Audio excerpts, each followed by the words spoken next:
Hi, and welcome back to Fishing with David Pyle. It's March 17th, 2018, and again, I'm out fishing with Dirk Peterson. This time we happen to be on the Willamette River, and I kind of wanted to cover a couple of tech tips today, and beginning with my fishing location and talking about depths that I fish, the bottom versus fishing suspended. I'll probably show hooking up a couple of herring, and the final thing I'll talk about is weight, something to get yourself down at a 45-degree angle. So to begin with, today we started at Selwood, and we fished up there for maybe an hour, saw one fish caught, nothing to write home about, and then we decided to turn downriver and make our journey, which probably will end up at Swan Island, maybe at the head of the Multnomah Channel. And you can have a really nice day just drifting down the Willamette River, and what you're really looking for is at various spots you're going to find those flats where fish like to rest at, say, 20 to 25 feet deep. And the majority of river out here is going to be deep water, in which you're going to fish suspended. And in fishing suspended, I'll typically go out, say, 10 poles on one rod, I'll go out 12 on another, I might go out 11 and 13 on the other side of the boat. Some various depths, so hopefully we're covering different depths of the water, and there might be a fish at one depth that doesn't see a rod that's maybe too shallow, and we might get lucky and get a fish by just having that variation in depths. But the important part of your day is knowing where the flat spots are, where you can bounce bottom, and where those fish rest, and so that you're fishing efficiently. So up at Selwood, you've got under the bridge, you've got flat spots that probably range from 24 to 16 feet deep, and after working that area, if there's no fish being caught, then it's a good idea to turn your boat downriver and start drifting to another spot. And as you get to the head of Ross Island, there's a really nice flat spot in there. You'll want to work the bottom, and until you hit deep water again, and then you're fishing suspended. And then the rest of the day, you start working your way downriver to the bottom of Ross Island, which is right near the Ross Island Bridge, and Hawthorne. On the Omsey side, there's a really nice flat spot. At that point, I think we start hitting deep water, 50, 60 feet deep, so we're going to fish suspended for a good period of time until we get down towards Swan Island.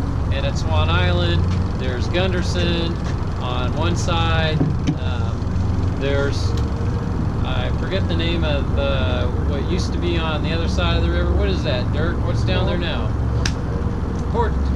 Portsacall. We used to call it Portsacall. I think now it's Daimler Building. So if you get off the sides of the river and you can start bouncing bottom on those flats, that's where a lot of fish end up getting caught during the season. So you're working your way through this deep water, finding flat spots on your way downriver, and it can be a really nice adventure for the day, just drifting through the city, very relaxing.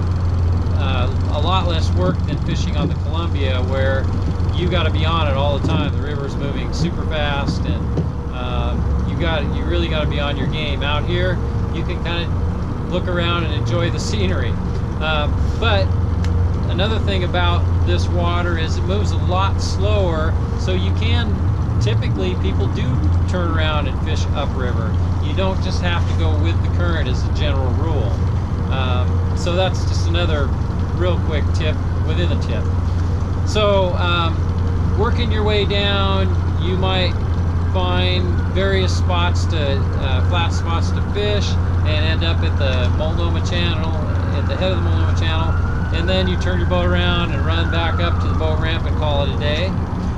If you find you're catching fish in a zone, my suggestion would be work that zone, continue to work it. If you see fish being caught in an area, then there's no sense of trolling by all of those people. You want to stop and you want to spend some time there and see if you can find a fish as well.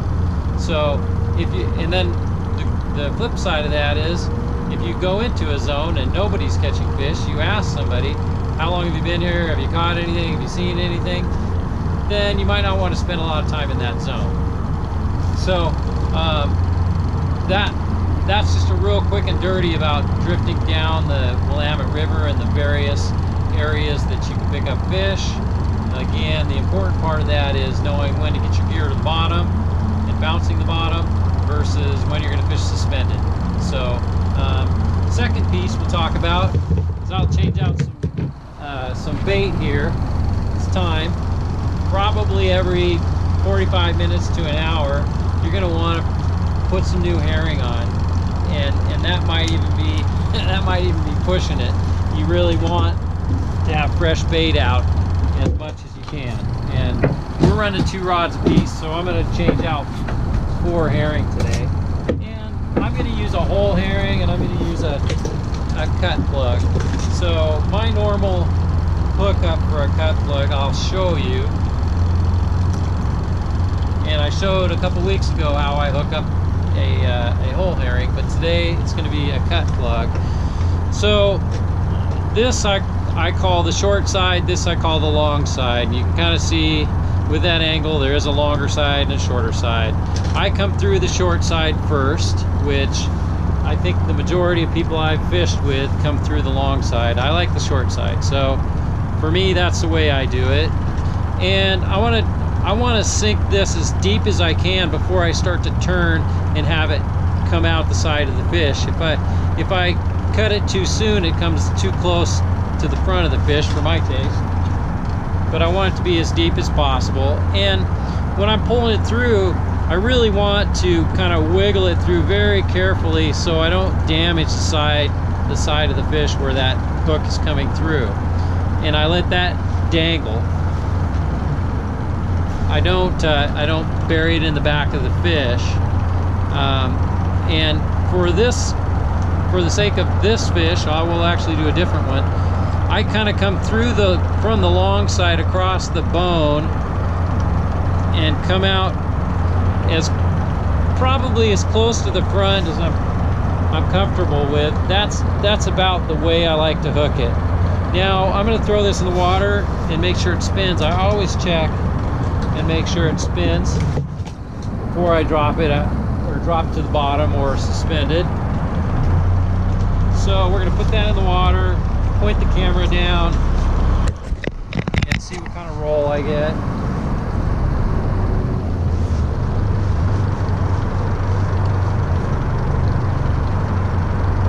Okay, hopefully the camera can see that. Just a nice tight spiral roll. I'll bring it closer. Kind of see it. Okay. So since we're fishing suspended, I'm just going to take this one out, say 10 pulls.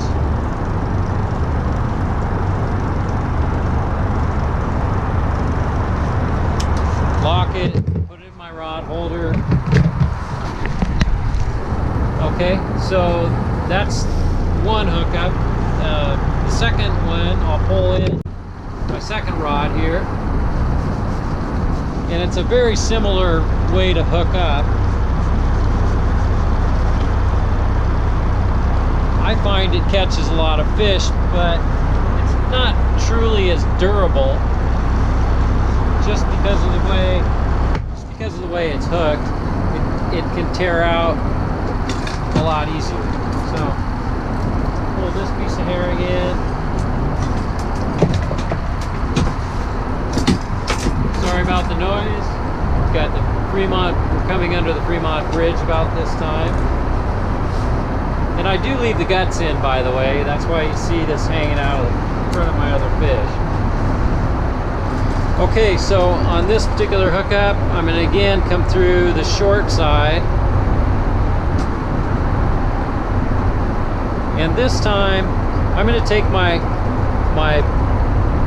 hook and come just straight up and down on the side of that bone and come out near the front.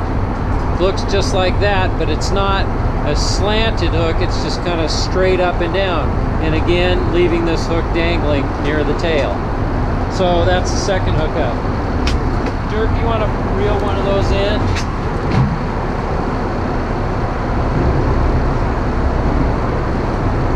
Again, I'm going to make sure that this thing is rolling.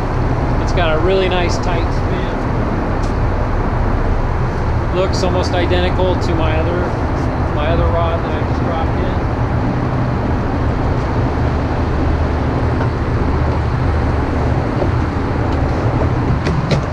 Okay, my third hookup is going to be a whole herring, and I did this couple in my last tech tip, so I'm going to do this pretty fast. I come through the eye socket. Give me a little more slack, if you would. And I use slip-tied knots.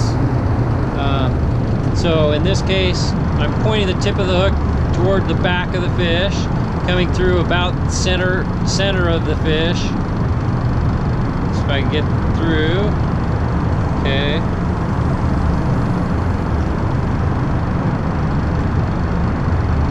Alright, so you can kind of see that hook in the back of the fish, and the front, I'm just going to go right through his lower jaw and hook it into that bone in his forehead. See that? And pull my slip knot.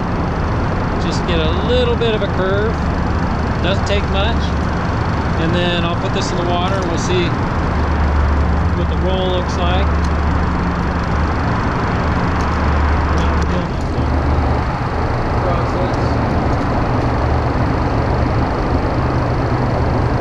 So let's see if we get the camera on that. Might be able to see that roll. It's a really nice tight spiral as well. So I'll get this back to Dirk.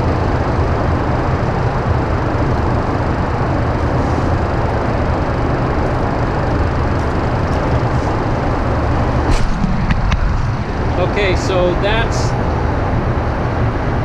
kind of the variety of way I would hook things up today. Last week we were throwing out a Brad super bait. Let me see what this hot tamale. So, you know, just throw something different. We're using 2 rod licenses, so we might as well do our best to throw a variety of things out there. You never know what a fish likes on a given day. So anyway, that's my tech tip on hooking up herring. I will also use, just for durability's sake, a whole herring is great. It doesn't break down. It can, if you bounce it on the bottom, it won't blow out like a cut plug herring would do. So in some cases, I know if I'm going to be going against the current and pretty strong current, then using that whole herring is a perfect idea. And so now I guess the only thing I really want to talk about is how much weight to use to kind of get your lines so they're at a 45-degree angle. And I'll show you how I'm fishing right now. If you can see, my line looks to be pretty close to a perfect 45. And I'm trolling pretty slow, almost as slow as my kicker can go. And I'm using 8 ounces.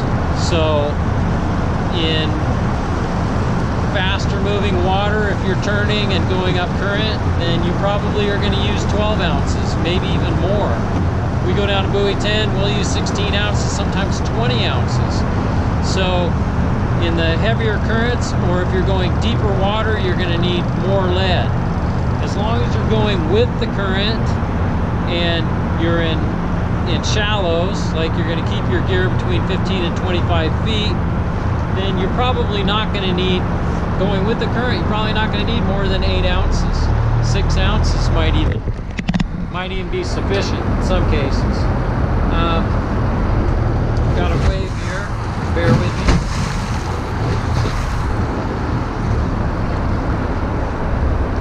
In parts of spring fishing, I fished as deep as 40 feet on the bottom in the Columbia. Never here in the Willamette have I ever fished that deep.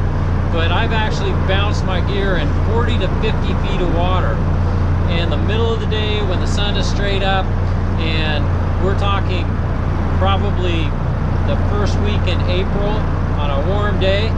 I can go down below the railroad bridge and put my gear down at the bottom over there and pick up fish. Generally, we're going to stay 20 to 30 feet deep in the Columbia, but I don't want to get off on a tangent in that, except to say if I'm going to fish that deep, then I'm going to need 12, maybe even sometimes 16 ounces of lead. The more line you have in the water, the more that resistance is going to pull on your weight, so you need heavier weight. So if you're going deeper, you're going to need more lead. If you're going against the current, you're going to need more lead. If you're using a 360 flasher, you're going to need more lead. If you're going with the current and you're in shallow water, then you're going to need less lead. And all I can say is you have to fine-tune that yourself with the speed your boat's traveling. And if you're using mono or braid, if you're using mono, it's going to take more weight to get your gear down into the strike zone. So those are all things to take into consideration, and unfortunately I can't give you a perfect answer or a perfect scenario for every part of the river or how you're fishing, but just to say that the braid or mono that you're using, the type of flasher, whether you're going against the current and the depth, all play a factor in getting your line at that nice 45 degree. And it's not such a bad thing if it is going more straight up and down and more of a 90 degree, but you really don't want it going at a really flat angle way behind your boat. And that becomes even more important as it gets busy and there's a lot of boats around you, because you don't want the guy behind you fishing in your gear. You don't want your gear to drift under his boat, and there will be conditions where boats are stacked side to side, front to back, very tight, and so you really want to have the appropriate amount of lead on for that fishing environment. So anyway, those are the tech tips for today. I know it's kind of a long video. I hope they're helpful to you guys, and I wish you the best of luck in catching fish this spring. It's really early. Don't get frustrated. I typically see some of the best fishing to happen in May, and fishing should start getting good at the end of this month. There's pockets of time when it seems like a batch of fish will come through and we do really well, and then it lulls. We're going to find that to happen, I would expect, but fishing should begin to get good at the end of this month and into April. Again, May is really when things start to really happen for spring fishing, so really don't get frustrated with this early stuff. It's a good time to come out and learn, though. Learn the river, learn where you can fish suspended, where you're going to fish on the bottom, and get yourself all tuned up, as I've said before. So we'll see you next time on Fishing with David Pyle, and good luck to you. I really wish you the best out here. I hope everybody can catch a salmon. It's an incredible experience. See you next time.